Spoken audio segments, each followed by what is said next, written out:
ओम शांति। ओम शांति। आज की तारीख है 23 जनवरी 2023। साकार महावाक्य। बाबा कहते, मीठे बच्चे, पवित्रता बिना भारत स्वर्ग बन नहीं सकता। तुम्हें श्रीमत है, घर गृहस्थ में रहते पवित्र बनो। दोनों तरफ तोड़ निभाओ। बाबा कहते, मीठे बच्चे, पवित्रता बिना भारत स्वर्ग बन नहीं सकता। तुम्हें श्रीमत है, घर गृहस्थ में रहते पवित्र बनो। दोनों तरफ तोड़ निभाओ।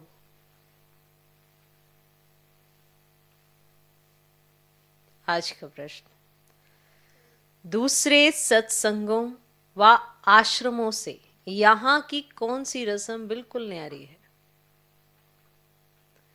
दूसरे सत्संगों व आश्रमों से यहाँ की कौन सी रस्म बिल्कुल न्यारी है? उत्तर, उन आश्रमों में मनुष्य जाकर रहते हैं, समझते हैं संग अच्छा है।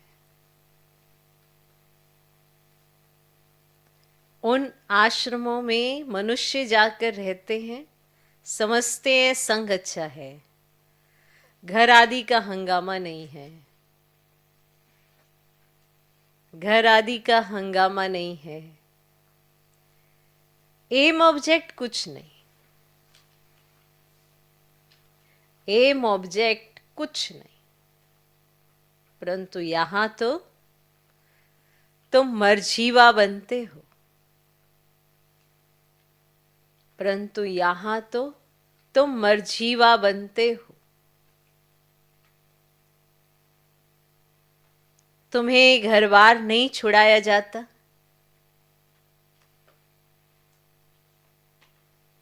तुम्हें घर बार नहीं छुड़ाया जाता।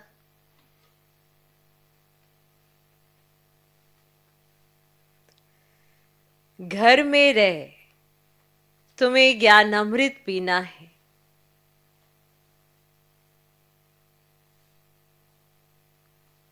घर में रह तुम्हें ज्ञान अमृत पीना है। रूहानी सेवा करनी है।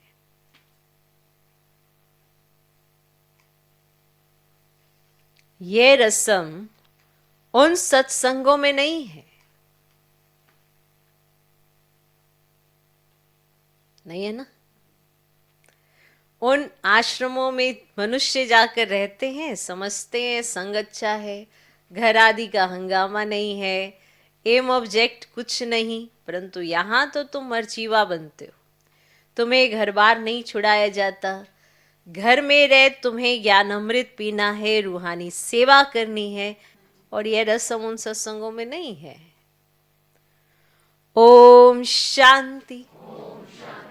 बाप बैठ बच्चों को समझाते हैं, क्योंकि बच्चे जानते हैं कि यहाँ बाप ही समझाते हैं। इसीलिए घड़ी घड़ी शिव भगवान वाच कहना भी अच्छा नहीं लगता। वे गीता सुनाने वाले कहेंगे कृष्ण भगवान वाच, वे तो होकर गए हैं। अब कहते हैं श्री कृष्ण ने गीता सुनाई थी, राजयोग सिखाया था। अब यहाँ तो तुम बच्चे समझते हो शिव बाबा हमको राजयोग सिखला रहे हैं। और कोई सत्संग नहीं जहाँ राजयोग सिखाते हो। बाप कहते हैं मैं तुमको राजाओं का राजा बनाता हूँ। वे तो सिर्फ कहेंगे कृष्ण भगवान वाच मन मना भव। कब कहा था? तो कहते 5000 वर्ष पहले। वह कोई कहते क्राइस्ट से 3000 वर्ष पहले। अब 2000 वर्ष नहीं कहते, क्योंकि 1000 वर्ष में तो बीच में जो उसमें इस्लामी और बौद्धि आई। तो क्राइस्ट से 3000 वर्ष पहले सतयुग सिद्ध हो जाता है। समझा? हम कहते आज से 5000 वर्ष पहले गीता सुनाने वाला भगवान आया था और आकर देवी देवता धर्म स्थापन किया था। अब 5000 वर्ष बाद फिर से उनको आना पड़े। अब यह है 5000 वर्ष का चक्र। तो बच्चे जानते हैं कि ये बाप इस द्वारा समझा रहे हैं। अब दुनिया में तो अनेक प्रकार के सत्संग हैं जहाँ मनुष्य जाते हैं। कोई आश्रमों में जाकर रहते भी है तो उसको ऐसे नहीं कहेंगे कि माता पिता पास जाए जन्म लिया, वह उनसे कोई वर्षा मिलता है नहीं। तो सिर्फ वे संग अच्छा समझते हैं। अब वहाँ घर आदि का कोई भी हंगामा नहीं होता है। बाकी एम ऑब्जेक्ट तो कुछ भी नहीं है। अब यहाँ तो तुम कहते हो ना, हम माता पिता के पास आए हैं, कहते हो ना। अब यह है तुम्हारा मर्जी व जन्म। वे लोग बच्चे को अडॉप्ट करते हैं तो वह जाकर उनका घर बसाता है। यहाँ वह रस्म नहीं है कि पियर घर ससुर घर को छोड़ यहाँ आकर बैठे, यह हो ही नहीं सकता। अब यहाँ तो ग्रस्त में रहते कमल फूल समान रहना है। कुमारी है व कोई भी है, उनको कहा जाता है घर में रह रोज ज्ञान अमृत पीने आओ, नॉलेज समझ कर फिर औरों को समझाओ, दोनों तरफ तोड़ निभाओ। ग्रस्त व्यवहार में भी रहना है, अंत तक दोनों तरफ निभाना है। अंत में यहाँ रहे व वहाँ रहे, मौत तो सभी का आना है। अब कहते हैं राम गयो रावण गयो, तो ऐसे नहीं कि सभी को यहाँ आकर रहना है। यह तो निकलते तब है जब विष के लिए उन्हों को सताया जाता है।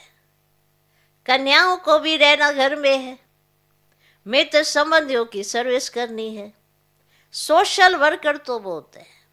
अब गवर्नमेंट इतने सबको अपने पास रख नहीं सकती, तो वे अपने गृहस्थ व्यवहार में रहते हैं, फिर कोई ना कोई सेवा भी करते हैं। अब यहाँ तुमको रूहानी सेवा करनी है, गृहस्थ व्यवहार में भी रहना है। हाँ, जब विकार के लिए बहुत तंग करते हैं तो आकर ईश्वरीय शरण लेते हैं। अब यहाँ विष के कारण बच्चियाँ मार बहुत खाती हैं, और कहाँ भी ये बात नहीं है। अब यहाँ तो पवित्र रहना पड़ता है। गवर्नमेंट भी पवित्रता चाहती है, परंतु गृहस्थ व्यवहार में रहते पवित्र बनाने की ताकत ईश्वर में ही रहती है। समय ऐसा है जो गवर्नमेंट भी चाहती है कि बच्चे जास्ती पैदा ना हो, क्योंकि गरीबी बहुत है। तो चाहते हैं भारत में पवित्रता हो, बच्चे कम हो, तो बाप कहते बच्चे पवित्र बनो तो पवित्र दुनिया के मालिक बनेंगे। अब यह बात उन्हों की बुद्धि में नहीं है। भारत पवित्र था, अब यह पवित्र है। सभी आत्माएं खुद भी चाहती है कि पवित्र बने। यहाँ दुख बहुत है। तुम बच्चे जानते हो कि पवित्रता बिगर भारत स्वर्ग हो ही नहीं सकता। तो नर्क में है ही दुख। अब नर्क तो और कोई चीज नहीं। जैसे गुरुड़ पुराण में दिखाते हैं ना, वैतरणी नदी है, दिखाते हैं ना, तो जिसमें मनुष्य गोते खाते रहते हैं। ऐसे तो कोई नदी नहीं जहाँ सजाए खाते हो। तो सजाए तो गर्भ जेल में मिलती है। सतयुग में तो गर्भ जेल होता ही नहीं, वहाँ जहाँ सजाए मिले तो गर्भ महल होता है। तो इस समय सारी दुनिया जीती जागती नर्क है, जहाँ मनुष्य दुखी रोगी है, एक दो को दुख देते रहते हैं। अब स्वर्ग में ये कुछ होता नहीं। तो अब बाप समझाते, मैं तुम्हारा बेहद का बाप हूँ, समझ आता है, और मैं रचयिता हूँ, ये भी समझ आता है। तो जरूर स्वर्ग नई दुनिया रचूंगा, और स्वर्ग के लिए आदि सनातन देवी देवता धर्म रचूंगा। अब कहते हैं तो माता पिता बालक तेरे, तो कल्प कल्प ये राजयोग सिखाया था। तो ब्रह्मा द्वारा बैठ सभी वेदों शास्त्रों के आदि मध्य अंत का राज समझाते हैं। बिल्कुल अनपढ़ को बैठ पढ़ाते हैं। तुम कहते थे ना हे भगवान आओ, तो पतित तो वहां जा न सके, तो पावन बनाने लिए उनको जरूर यहाँ आना पड़े। तुम बच्चों को याद दिलाते कि कल्प पहले भी तुमको राजयोग सिखाया था। पूछा जाता है कि आगे कभी ये नॉलेज ली है? तो कहते हैं हाँ 5000 वर्ष पहले हमने ये ज्ञान लिया था। तो ये बातें है ना, नया युग नया धर्म फिर से स्थापन होता है। तो सिवाय ईश्वर के यह देवी धर्म कोई स्थापन कर ही नहीं सकता। ब्रह्मा विष्णु शंकर भी नहीं कर सकते, क्योंकि वह देवताएं स्वयं रचना है। तो स्वर्ग का रचयिता माता पिता चाहिए, तुमको सुख घनेरे भी यहाँ चाहिए। तो बाप कहते हैं रचता तो मैं ही हूं, तुमको भी ब्रह्मा मुख द्वारा मैंने रचा है। मैं मनुष्य सृष्टि का बीज रूप हूं। भल कोई कितना भी बड़ा साधु संत आदि हो, परंतु किसके भी मुख से ये ऐसे नहीं निकलेगा। अब यह है गीता के अक्षर, परंतु जिसने कहा है वही कह सकता है, दूसरा कोई तो कह ही ना सके। सिर्फ फर्क यह है कि निराकार के बदले श्री कृष्ण को भगवान कह देते हैं। ऐसे ही है ना। तो बाप कहते मैं मनुष्य सृष्टि का बीज रूप परम धाम में रहने वाला निराकार परमात्मा हूं। तुम भी समझ सकते हो। तो साकार मनुष्य तो अपने को बीज रूप कह ना सके, तो ब्रह्मा विष्णु शंकर भी नहीं कह सकते। तो यह तो जानते हैं ना कि सबको रचने वाला शिव बाबा है। मैं देवी धर्म की स्थापना कर रहा हूं, ऐसे कहने की भी कोई में ताकत नहीं। भल अपने को श्री कृष्ण कहलाए, ब्रह्मा कहलाए, शंकर कहलाए, बहुत अपने को अवतार भी कहलाते हैं, परंतु है सब झूठ। और यहाँ आकर जब सुनेंगे ना तो समझेंगे बरोबर बाप तो एक है, अवतार भी एक है। वह कहते हैं मैं तुमको साथ ले जाऊंगा, ऐसे कहने की भी कोई में ताकत नहीं। 5000 वर्ष पहले भी गीता के भगवान शिव बाबा ने कहा था, जिसने आदि सनातन धर्म की स्थापना की थी वही अब कर रहे हैं। गाया हुआ भी है, मच्छरों सदिश आत्माएं गई। तो बाप गाइड बन सभी को आए लिबरेट करते हैं। तो अब कलयुग का अंत है, उसके बाद सत्युग आना है, तो जरूर आकर पवित्र बनाए, पवित्र दुनिया में ले जाएगा। और गीता में कुछ ना कुछ अक्षर है। अब समझते इस धर्म के लिए शास्त्र तो चाहिए ना, तो गीता शास्त्र बैठ बनाया है। अब सर्व शास्त्रमयी शिरोमणि नंबर 1 गीता माता, परंतु नाम बदल दिया है। तो बाप जो इस समय एक्ट करते हैं वह थोड़े ही द्वापर में लिखेंगे। गीता फिर भी वही निकलेगी। जो इस समय एक्ट करते हैं वो थोड़े ही लिखेंगे द्वापर में, गीता फिर भी वही निकलेगी। तो ड्रामा में यही गीता नूंदी हुई है। तो जैसे बाप फिर से मनुष्य को देवता बनाते, वैसे शास्त्र भी बाद में कोई फिर से बैठ लिखेंगे। समझे? तो सतयुग में कोई शास्त्र नहीं होगा। तो बाप सारे चक्र का राज बैठ समझाते। तुम समझते हो? हमने ये 84 जन्मों का चक्र पूरा किया। आदि सनातन देवी देवता धर्म वाले ही मैक्सिमम 84 जन्म लेते हैं, बाकी मनुष्यों की तो बाद में वृद्धि होती है, वह थोड़े इतने जन्म लेंगे। तो बाप इस ब्रह्मा मुख से बैठ समझाते हैं। ये जो दादा है ना, ये जो दादा है जिसका हमने तन लोन लिया है, वे भी अपने जन्मों को नहीं जानते थे। ये है व्यक्त प्रजापिता ब्रह्मा, और वे है अव्यक्त, है तो दोनों एक। तुम भी इस ज्ञान से सूक्ष्म तनवासी फरिश्ते बन रहे हो। सूक्ष्म तनवासियों को फरिश्ता कहते हैं क्योंकि हड्डी मांस नहीं है। सूक्ष्म तनवासियों को फरिश्ता कहते हैं क्योंकि हड्डी मांस नहीं है। तो ब्रह्मा विष्णु शंकर को भी हड्डी मांस नहीं है। फिर उन्हों के चित्र कैसे बनाते हैं? तो शिव का भी चित्र बनाते हैं।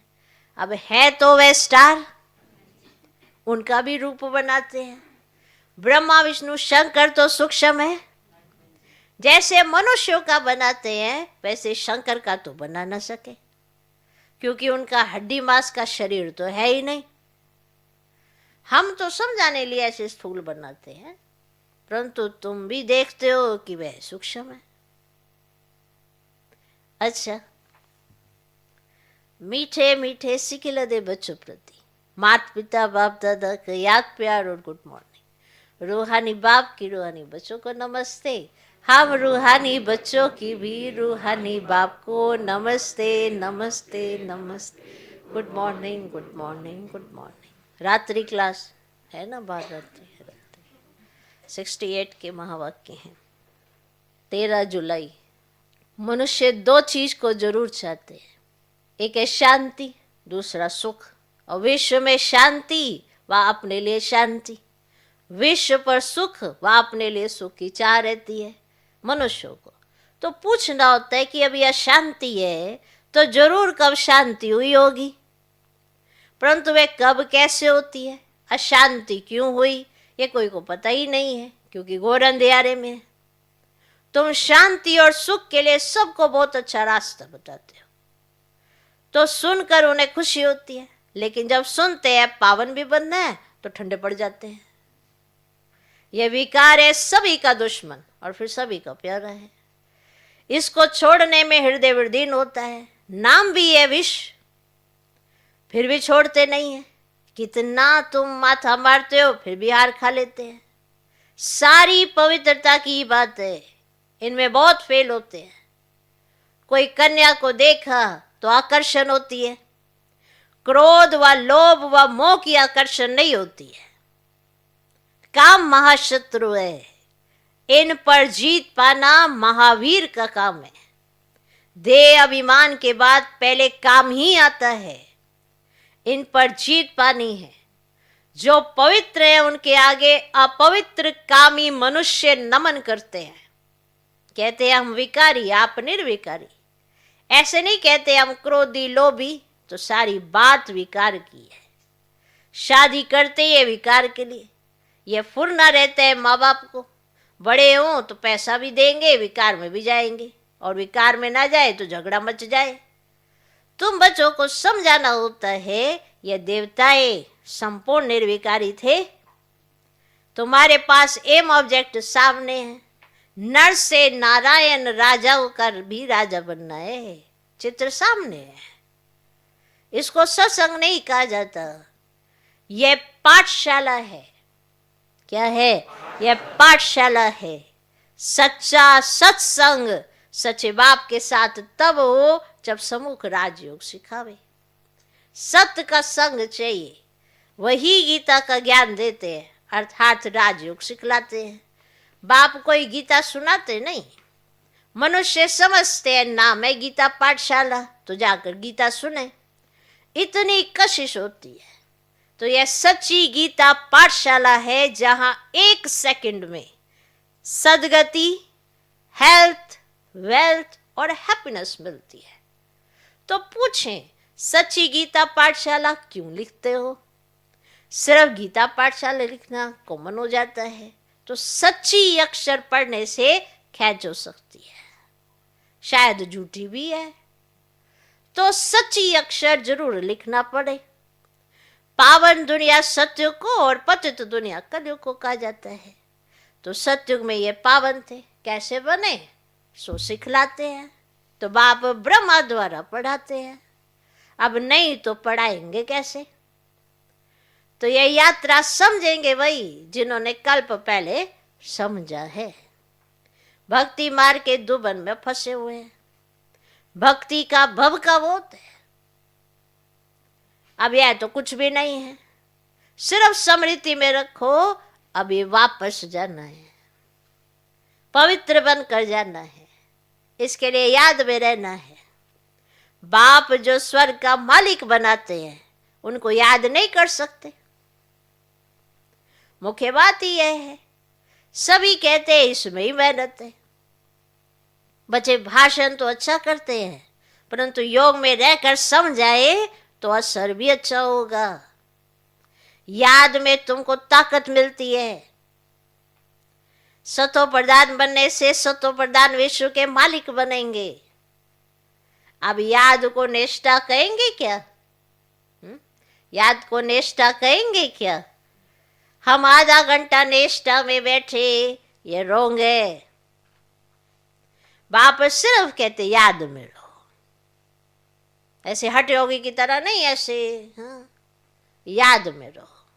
सामने बैठ सिखलाने की दरकार नहीं, कि कोई सामने बैठे वो हमको योग सिखलाए, कोई सामने बैठा हो तो हम योग करें, और अगर कोई ना हो तो फिर कोई मतलब ही नहीं।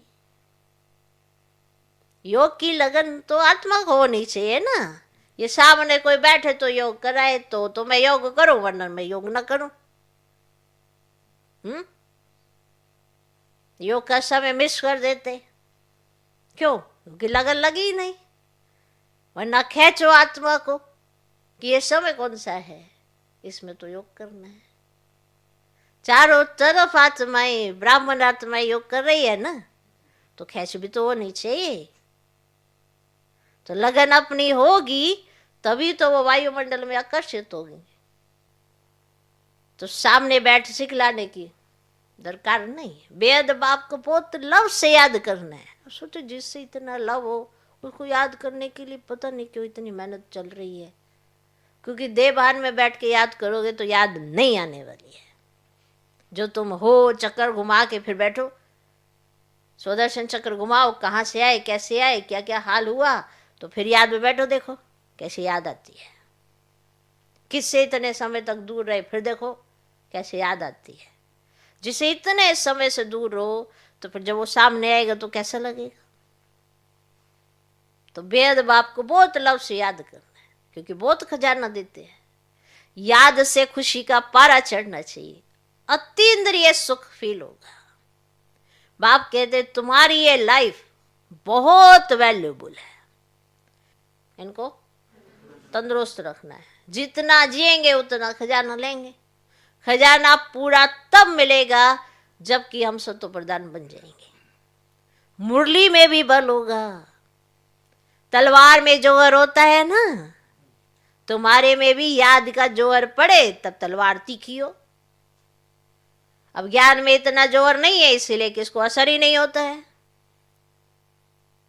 असर ही नहीं होता है। फिर उनके कल्याण लिए बाबा को आना है, क्योंकि तुम्हारे तो असर ही नहीं हो रहा है, तुम उन्हें कह ही नहीं पा रहे हो। अब आत्मा ले सकती, प्राप्ति कर सकती, पर तुम्हारे में ये बल ही नहीं है, तो फिर बाबा को आना है। जब तुम याद में जोर भरेंगे तो फिर विद्वान आचार्य आदि को अच्छा तीर लगेगा। इसीलिए बाबा कहते चार्ट रखो। कई कहते बाबा को बहुत याद करते हैं परंतु मुख नहीं खुलता।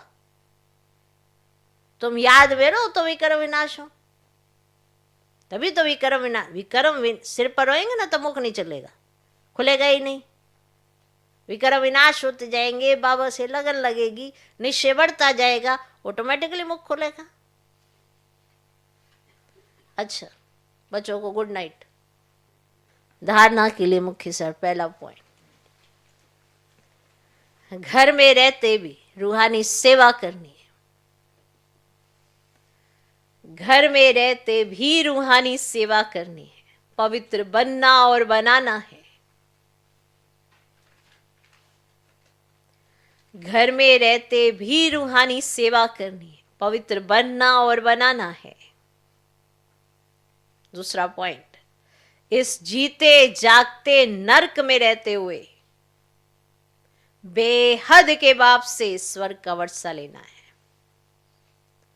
इस जीते जागते नरक में रहते हुए भी बेहद के बाप से स्वर्ग का वर्षा लेना है। किसी को भी दुख नहीं देना है, किसी को भी दुख नहीं देना है।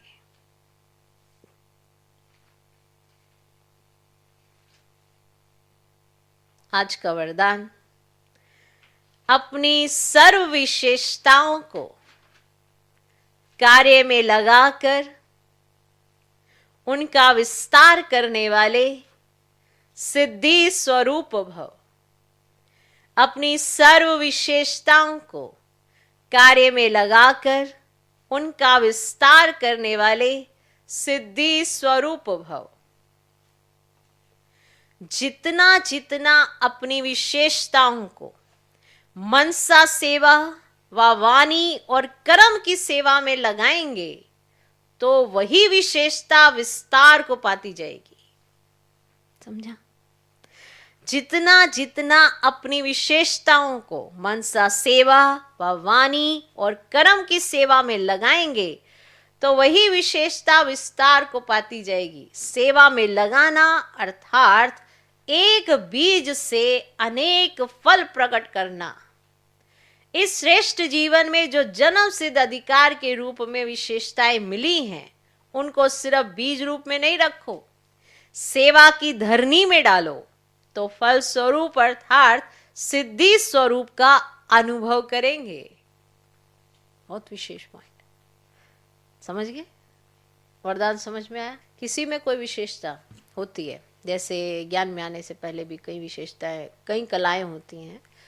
अब वो सारी कलाएं या तो वो सूक्ष्म में, हाँ भी मेरे में ये कला है, बस अब मुझे है मेरे में कला, लेकिन यज्ञ में नहीं लगाता। मान लो किसी को कारपेंटरी का ज्ञान है, किसी को सिलाई करने का ज्ञान है, किसी को गार्डनिंग का ज्ञान है, किसी को दूसरों की पालना करने का भी अच्छे से आता है, संस्कार नर्सिंग मना करने का है, हर तरीके की सेवाएं होती हैं यज्ञ के अंदर। अगर वो उसके अंदर कला है, जैसे कई बार भोजन बनाने की कई हर तरह की कलाएं होती हैं ना, वो सारी कलाएं जो उसमें ज्ञान से पहले थी, और फिर वो कहते हैं हाँ हाँ है तो सही, लेकिन अब फिर मैं यहाँ पे भी सेवा करूँ, वहाँ पे भी, कहीं ऐसे सोच के वो जो ज्ञान होता है, वो जो कला होती है, वो सूक्ष्म ही रखते हैं, प्रकट नहीं करते, तो उसका बीज नहीं बोते।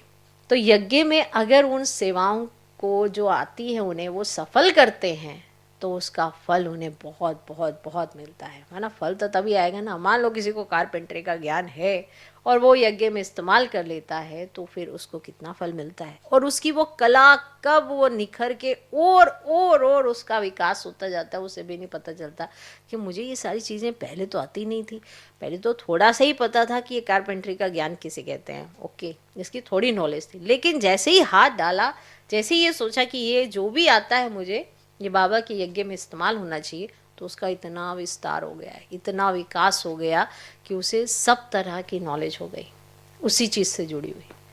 इसको कहते हैं सेवा की धरनी में डालो और फिर फल देख लो, फिर उसकी उस चीज़ की उसे सिद्धि प्राप्त हो जाती है।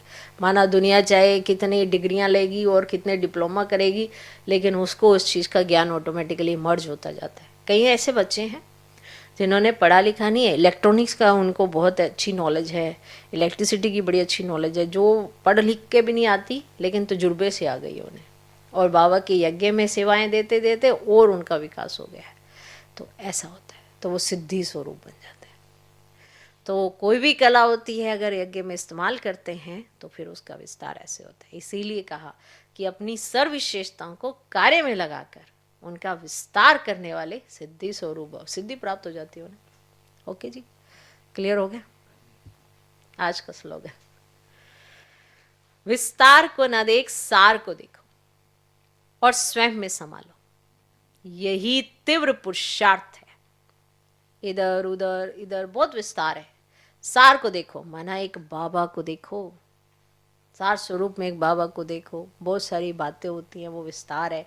और जितने सारे में एक निचोड़ निकालो कि बाबा क्या है, बाबा क्या कहते हैं, बाबा क्या करने आए हैं, सार में और अपने में संभालो, तो यही तीव्र पुरुषार्थ है। फिर आपका पुरुषार्थ बहुत तीव्र हो जाता है, क्योंकि अगर आप बाबा को ही जानना और पहचानना और सब समझना चल लगते हो तो फिर ऑटोमेटिकली आपका पुरुषार्थ बढ़ जाता है। इधर देख उधर देख, ये क्या वो क्या, इसमें तो भटक ही जाओगे। तो विस्तार को ना देख सार को देखो और स्वयं में संभालो, यही तीव्र पुरुषार्थ है।